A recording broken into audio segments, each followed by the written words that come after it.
በትምህርት ለመሄድ በጣም ምርጥ ሀገር ናት። ምክንያቱም ፓርት ታይም ስራ ለተማሪዎች በሽ ነው። እዚህም ሀገር ሲሰሩ በሳምንት 30 ሰዓት መስራት ይፈቀድላቸዋል። ዝቅተኛ የሚባለው ክፍያ ደግሞ 10 ዩሮ በሰዓት ነው። እየሰራችሁ ራሳችሁን የምትችሉበት ሀገር ዛሬ እነግራችኋለሁ። እሱም ሀገር ኦስትሪያ ነው። ኦስትራሊያ አይደለም፣ ኦስትሪያ በ27 የዩሮፕ ሸንገን ሀገሮች ውስጥ የሚጠቃለል ሀገር ነው። ስለ ኦስትሪያ ኤኒ ጥያቄዎች ካሏችሁ ኮሜንት ላይ አንድ ሲቪ በላይ ተጠቅሜ አላውቅም። የትኛውም ዩሮፕ ሀገር አፕላይ ሲያደርግ ለአንድ ተማሪ አንድ ሲቪ ነው የማዘጋጀው። ከዛ መልቲፕል ካንትሪዎች አንድ ላይ አፕላይ ያደርጋለሁ እና ስፔሻሊ ዩሮፕ ውስጥ ከሆነ አፕላይ የምታደርጉት አንድ ሲቪ ካዘጋጃችሁ ይበቃል። እሱንም ዩሮፓስ ሲቪ ላይ ዌብሳይት ላይ ሄዳችሁ ጉግል ማድረግ ትችላላችሁ።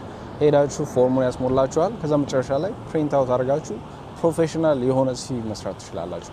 ዲቴይሉን ስቴፕ ባይ ስቴፕ እንዴት አድርጋችሁ መስራት እንደምትችሉ ከፈለጋችሁ ቴሌግራም ቻናል ላይ ፖስት አድርጉ። ባችለር ዲግሪ አፕላይ የምታደርጉ ከሆነ ቪዛ የማግኘት እድላችሁ በጣም ትልቅ እንደሆነ ለምን እንደሆነ ልንገራችሁ። ምክንያቱም ዲግሪ ስለሌላችሁ ኦፍ ኮርስ ለትምህርት ስትሄዱ ቪዛ ኦፊሰሩን ኮንቪንስ ያደርጋል። ኦኬ ለትምህርት ነው የሚሄዱት።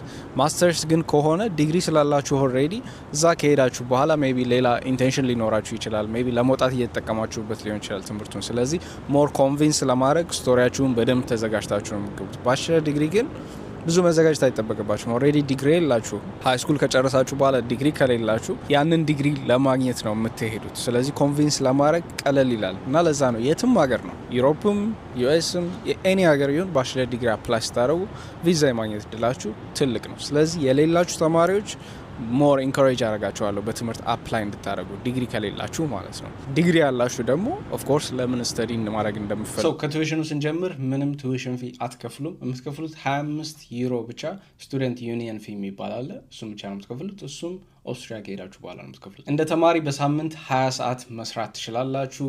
ፕላስ ደግሞ በሰዓት የሚከፍሉት በጣም ትልቅ ከሚባሉት ውስጥ ነው ዩሮፓ ሀገር ውስጥ ማለት ነው። ሚኒመም ዌጁ 10 ዩሮስ ነው በሰዓት የሚከፈለው። ስለዚህ በወር መስራት የምትችሉትን ካልኩሌት አድርጉት። አንድ አመት ፖስት ስተዲ ቪዛ ታገኛላችሁ እዛ ትምህርታችሁን ከጨረሳችሁ በኋላ። ስለዚህ በአንድ አመት ውስጥ ስራ መፈለግ ትችላላችሁ ዩሮፕ ውስጥ ማለት ነው። ሸንገን ካንትሪ ናት which means ሸንገን ውስጥ የሚገኙ ሀገሮች በነፃ መዘዋወር ትችላላችሁ የእሱን ሬዚደንስ ፐርሚት ወይም ቪዛ ካላችሁ እና ብዙ በእንግሊዝኛ የሚሰጡ ማስተርስ ዲግሪም ባችለር ዲግሪም ኮርሶች አሏት እና ኦስትሪያ ሃይሊ ሪኮመንድድ ሀገር ነው እና ከስር ዲስክሪፕሽን ላይ አፕላይ ማድረግ የምችሉባቸው